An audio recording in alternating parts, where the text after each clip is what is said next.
ಚರ್ಮದ ಒಂದು ಟಾಕ್ಸಿಸಿಟಿಯನ್ನು ಸಂಪೂರ್ಣವಾಗಿ ಶೋಧನ ಮಾಡುತ್ತೆ, ಶುದ್ಧೀಕರಣ ಮಾಡುತ್ತೆ. 15 ನಿಮಿಷ ಕಪಾಲಭಾತಿ, 15 ನಿಮಿಷ ಅನುಲೋಮ ವಿಲೋಮ ಪ್ರಾಣಾಯಾಮ ಯಾರು ಮಾಡ್ತಾರೆ, ಹಿಂಗೆ ಉಸಿರು ತೆಗೆದುಕೊಳ್ಬೇಕು, ಉಸಿರನ್ನ ಒಳಗಡೆ ಇಟ್ಕೋಬೇಕು, ಒಳಗಡೆ ಇಟ್ಕೊಂಡು ಈ ರೀತಿ ಗಲ್ಲ ಉಬ್ಬಿಸ್ಬೇಕು. ಆ ಬ್ಲಡ್ ವೆಸಲ್ಗಳಲ್ಲಿ ಸರಿಯಾಗಿ ಬ್ಲಡ್ ಸರ್ಕ್ಯುಲೇಷನ್ ಆಗಿ ಹಾಲನ್ನು ಬಳಸಿ ಹಾಲನ್ನು ಮೈಗೆಲ್ಲ ಲೇಪಿಸಿ 1 ತಾಸಿನಂತ.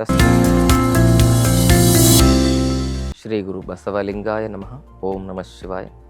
ಸರ್ವರಿಗೂ ಭಕ್ತಿಯ ಶರಣಾರ್ಥಿ. ನಾನು ನಿಮ್ಮ ಯೋಗ ಗುರು ವೈದ್ಯ ಶ್ರೀ ಚನ್ನಬಸವಣ್ಣ, ಶ್ರೀಗಂಗಾ ಯೋಗ ನಿಸರ್ಗ ಚಿಕಿತ್ಸಾ ಹಾಗೂ ಆಯುರ್ವೇದ ಸಂಶೋಧನಾ ಕೇಂದ್ರ, ಆರೋಗ್ಯ ಮಹಾಮನೆ, ಬೆಂಗಳೂರು ಹುಬ್ಬಳ್ಳಿ, ತರಡು ಹತ್ತಿರ ಮುರುಕಟ್ಟಿ. ತಮ್ಮೆಲ್ಲರಿಗೂ ನಮ್ಮ ಯೂಟ್ಯೂಬ್ ಚಾನಲ್ಗೆ ಭಕ್ತಿಯ ಸ್ವಾಗತ. ಆದ್ಮೇಲೆ ಇವತ್ತಿನ ಸಂಚಿಕೆಯಲ್ಲಿ ಸ್ಕಿನ್ ಹೆಲ್ತನ್ನು ಚೆನ್ನಾಗಿಟ್ಕೊಳ್ತಕ್ಕಂಥ, ಸ್ಕಿನ್ ಗ್ಲೋ ಮಾಡ್ಕೊಳ್ತಕ್ಕಂಥ ಒಂದಿಷ್ಟು ಯೋಗ ಮುದ್ರೆಗಳನ್ನು ತಿಳಿಸ್ಕೊಡ್ತಾ ಇದ್ದೇನೆ. ಅದರಲ್ಲಿ ಮುಖ್ಯವಾಗಿ ಅಪಾನ ಮುದ್ರೆ. ಇದು ನಮ್ಮ ಚರ್ಮದ ಒಂದು ಟಾಕ್ಸಿಸಿಟಿಯನ್ನು ಸಂಪೂರ್ಣವಾಗಿ ಶೋಧನ ಮಾಡುತ್ತೆ, ಶುದ್ಧೀಕರಣ ಮಾಡುತ್ತೆ. ಚರ್ಮದಲ್ಲಿ ಟಾಕ್ಸಿನ್ ಇದ್ದಾಗಲೇ ಚರ್ಮದ ಗ್ಲೋ ಕಮ್ಮಿ ಆಗೋದು. ಹಾಗೂ ಇದು ನಮ್ಮ ಪಂಚ ಪ್ರಕಾರದ ಪಿತ್ತ ಅಂಶಗಳನ್ನು ಸಮತೋಲನವಾಗಿರ್ತದೆ. ಯಾರಲ್ಲಿ ಪಿತ್ತ ಅಂಶ ಸಮತೋಲನವಾಗಿರ್ತದೆ, ಪಾಚಕ, ರಂಜಕ್, ಸಾಧಕ್, ಆಲೋಚಕ್, ಬ್ರಾಜಕ್ ಅಂತ 5 ರೀತಿ ಪಿತ್ತ ಇದ್ದಾವೆ. ಅವೆಲ್ಲ ಪಿತ್ತ ಸಮತೋಲನವಾಗಿದ್ದಾಗ ಬ್ರಾಜಕ ಪಿತ್ತ ಅದು ಚರ್ಮದ ಆರೋಗ್ಯದ ರಕ್ಷಣೆಯನ್ನು ಮಾಡ್ತದೆ. ಬ್ರಾಜಕ ಪಿತ್ತ ಅದನ್ನೂ ಕೂಡ ಸಮತೋಲನವಾಗಿರತಕ್ಕಂಥ ಶಕ್ತಿ ಈ ಒಂದು ಅಪಾನ ಮುದ್ರೆಯಲ್ಲಿದೆ. ಅದಕ್ಕೆ ಈ ಅಪಾನ ಮುದ್ರೆಯಲ್ಲಿ ಕೂತ್ಕೊಂಡು ಪ್ರತಿದಿನ 15 ನಿಮಿಷ ಕಪಾಲಭಾತಿ, 15 ನಿಮಿಷ ಅನುಲೋಮ ವಿಲೋಮ ಪ್ರಾಣಾಯಾಮ ಯಾರು ಮಾಡ್ತಾರೆ, 3 ತಿಂಗಳ ಒಳಗಡೆಯಾಗಿ ಅವರ ಸ್ಕಿನ್ ಬ್ರೈಟ್ ಆಗುತ್ತೆ. ಅವರ ಸ್ಕಿನ್ ತುಂಬ ಅಂದರೆ ತುಂಬ ಸೌಂದರ್ಯಯುತವಾಗಿ ಕಂಗೊಳಿಸ್ತಕ್ಕಂಥ ಒಂದು ಶಕ್ತಿಯನ್ನು ಪಡ್ಕೊಳ್ತದೆ. 3 ತಿಂಗಳು ಮಾಡಿ. ಇದನ್ನು ಮಾಡೋದ್ರ ಜೊತೆಗೆ fast food, junk food, bakery ಪದಾರ್ಥ ಇವನ್ನೆಲ್ಲ ಬಿಡಬೇಕು. ದುಶ್ಚಟಗಳನ್ನ ಬಿಡಬೇಕು. ಬೀಡಿ, ಸಿಗರೇಟ್, ಗುಟ್ಕಾ, ತಂಬಾಕು ಬಿಡಬೇಕು. ಚಹಾ, ಕಾಫಿ, ಕೆಟ್ಟ ಪೇಯಗಳನ್ನ ಬಿಡಬೇಕು. ಸೊಪ್ಪು, ತರಕಾರಿ, ಹಣ್ಣುಗಳನ್ನು ಸೇವನೆ ಮಾಡಬೇಕು. ಸಮಯಕ್ಕೆ ಸರಿಯಾಗಿ ಮಲಗಬೇಕು. ರಾತ್ರಿ 9 ಗಂಟೆ ಒಳಗೆ ಮಲಗಿ ಬೆಳಗ್ಗೆ 4-5 ಗಂಟೆ ಒಳಗಡೆ ಏಳಬೇಕು. ಇವೆಲ್ಲ ಆಹಾರ ಪದ್ಧತಿ, ಜೀವನ ಪದ್ಧತಿಯನ್ನು ಪರಿವರ್ತನೆ ಮಾಡಿಕೊಂಡು ಈ ಪ್ರಾಣಾಯಾಮ ಮಾಡೋದ್ರಿಂದ ಉಪಯೋಗ ಆಗುತ್ತೆ. ಅವೆಲ್ಲ ದುಶ್ಚಟಗಳನ್ನು ಮಾಡಿ ಕೆಟ್ಟ ಜೀವನ ಶೈಲಿಯನ್ನು ಮಾಡ್ತಾ ಪ್ರಾಣಾಯಾಮ ಮಾಡಿದ್ರೆ ಏನೂ ಉಪಯೋಗ ಇಲ್ಲ. ಅದನ್ನು ಸರಿ ಮಾಡಿಕೊಂಡು ಕಪಾಲಭಾತಿ ಮಾಡಿ ಚರ್ಮದ ಕಾಂತಿ ವೃದ್ಧಿ ಆಗುತ್ತೆ, ಮುಖದ ಕಾಂತಿ ವೃದ್ಧಿ ಆಗುತ್ತೆ.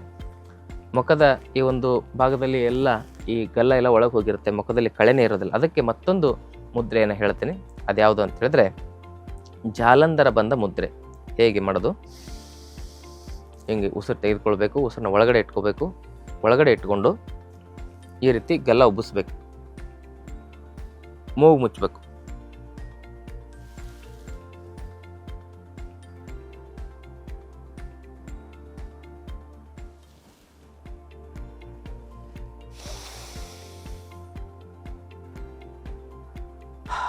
ಹೀಗೆ ಉಸಿರು ತೆಗೆದುಕೊಂಡು ಉಸಿರನ್ನ ಒಳಗಡೆ ಇಟ್ಕೊಂಡು ಗಲ್ಲ ಮತ್ತು ಮುಖದ ಭಾಗವನ್ನು ಹಿಗ್ಗೋ ರೀತಿಯಲ್ಲಿ ಹಿಂಗೆ ಮಾಡಿ ಗದ್ದವನ್ನು ಎದೆಗೆ ತಾಗಿಸಿ ಆ ಉಸಿರು ಬಿಡೋ ಪ್ರಯತ್ನ ಮಾಡಬೇಕು. ಅದ್ರ ಮೂಗು ಮುಚ್ಚಿರ್ತೇವೆ, ಬಾಯಿ ಮುಚ್ಚಿರ್ತೇವೆ, ಉಸಿರು ಎಲ್ಲೂ ಹೋಗೋದಿಲ್ಲ. ಕಿವಿಯಲ್ಲಿ ಒಂದು ಸ್ವಲ್ಪ ಟಕ್ ಅಂತ ಶಬ್ದ ಬರಂಗೆ ಆಗ್ತದೆ. ಅಷ್ಟು ಪ್ರೆಷರ್ ಆಗಬೇಕು. ಹಿಂಗೆ ಜಾಲಂಧರ ಬಂದ ಹಾಕಬೇಕು. ಈ ರೀತಿ ಮಾಡಿದಾಗ ಮುಖದ ಸ್ನಾಯುಗಳಲ್ಲಿ, ಆ ಒಂದು ಜೀವಕೋಶಗಳಲ್ಲಿ ಸೂಕ್ಷ್ಮಾತಿ ಸೂಕ್ಷ್ಮ ಆ ಬ್ಲಡ್ ವೆಸಲ್ಗಳಲ್ಲಿ ಸರಿಯಾಗಿ ಬ್ಲಡ್ ಸರ್ಕ್ಯುಲೇಷನ್ ಆಗಿ ಅದು ಮತ್ತೆ ಚರ್ಮದ ಆರೋಗ್ಯವನ್ನು, ಮುಖದ ಕಾಂತಿಯನ್ನು ಹೆಚ್ಚಿಸ್ತಕ್ಕಂಥ ಶಕ್ತಿನ ಒದಗಿಸ್ತದೆ. ಇದೊಂದು ಮುದ್ರೆಯನ್ನು ಮಾಡ್ಬೋದು. ಅಪಾನ ಮುದ್ರೆಯಲ್ಲಿ ಕಪಾಲಭಾತಿ, ಅನುಲೋಮ ವಿಲೋಮ ಇವನ್ನೆಲ್ಲ ಭ್ರಾಮರಿ ಪ್ರಾಣಾಯಾಮವನ್ನು ಮಾಡ್ತಾ ಇದನ್ನು ಸೂರ್ಯ ನಮಸ್ಕಾರವನ್ನು ಕೂಡ ನೀವು ಅಳವಡಿಸ್ಕೊಳ್ಳೋದ್ರಿಂದ ಚರ್ಮದ ಕಾಂತಿ ತುಂಬ ಅದ್ಭುತವಾಗಿರ್ತದೆ. ಸೂರ್ಯ ನಮಸ್ಕಾರ ಹೇಗೆ ಮಾಡೋದು ಅನ್ನೋದನ್ನು ಒಂದು ವಿಡಿಯೋದ ಮೂಲಕ ನಾವು ತೋರಿಸ್ತಾ ಇದ್ದೇವೆ, ಅದನ್ನು ತಾವು ಗಮನಿಸಿ. ಹೀಗೆ ಸೂರ್ಯ ನಮಸ್ಕಾರವನ್ನು ಈ ರೀತಿಯಾಗಿ ಮಾಡಬೇಕು. ಪ್ರಾಣಾಯಾಮವನ್ನು ಮಾಡಬೇಕು. ಮೊದಲು ಸೂರ್ಯ ನಮಸ್ಕಾರ ಮಾಡಿ ಆಮೇಲೆ ಪ್ರಾಣಾಯಾಮ ಮಾಡೋದ್ರಿಂದ ಒಳ್ಳೆಯದಾಗುತ್ತೆ. ಪ್ರಾಣಾಯಾಮಗಳ ಒಂದು ಮಾಹಿತಿಯನ್ನು, ಒಂದೊಂದು ಪ್ರಾಣಾಯಾಮಗಳ ಮಾಹಿತಿಯನ್ನು ಅರ್ಧ ಗಂಟೆ ಹೇಳಿದ್ದೇವೆ. ಅದರ ಮಾಹಿತಿ ಬೇಕು ಅಂದರೆ ವೈದ್ಯಶ್ರೀ ಹೆಲ್ತ್ ಟಿಪ್ಸ್ ಮತ್ತು ಶ್ರೀಗಂಗಾ ಯೋಗ ಅನ್ನುವ ಚಾನಲ್ನ ಸಬ್ಸ್ಕ್ರೈಬ್ ಮಾಡಿಕೊಂಡು ಆ ವಿಡಿಯೋದಲ್ಲಿ ನೀವು ಸರ್ಚ್ ಮಾಡಿದಾಗ ಈ ಒಂದು ಪ್ರಾಣಾಯಾಮಗಳ ಬಗ್ಗೆ ನಿಮಗೆ ವಿಶೇಷವಾದ ವಿಸ್ತೃತ ಮಾಹಿತಿ ಸಿಗ್ತದೆ. ಮತ್ತು ನಮ್ಮಲ್ಲಿ 5 ದಿನದ ಆರೋಗ್ಯ ಶಿಬಿರ ನಡೀತಾ ಇದೆ.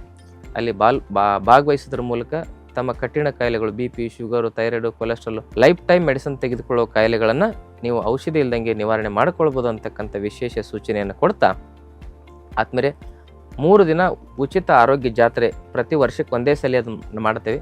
ಅದು ಏಪ್ರಿಲ್ 12, 13, 14ರಂದು ನಡೀತದೆ. ಅದಕ್ಕೆ ಮೊದಲೇ ತಾವು ಹೆಸರು ನೋಂದಾಯಿಸ್ಕೊಂಡ್ರೆ ನಾವೆಲ್ಲ ವ್ಯವಸ್ಥೆ ಮಾಡ್ಕೊಳ್ಬೇಕಾಗತ್ತೆ. ಆಸಕ್ತಿ ಇರೋರು ಜಾತ್ರೆಗೂ ಕೂಡ, ಆರೋಗ್ಯ ಜಾತ್ರೆಗೂ ಕೂಡ ಬನ್ನಿ.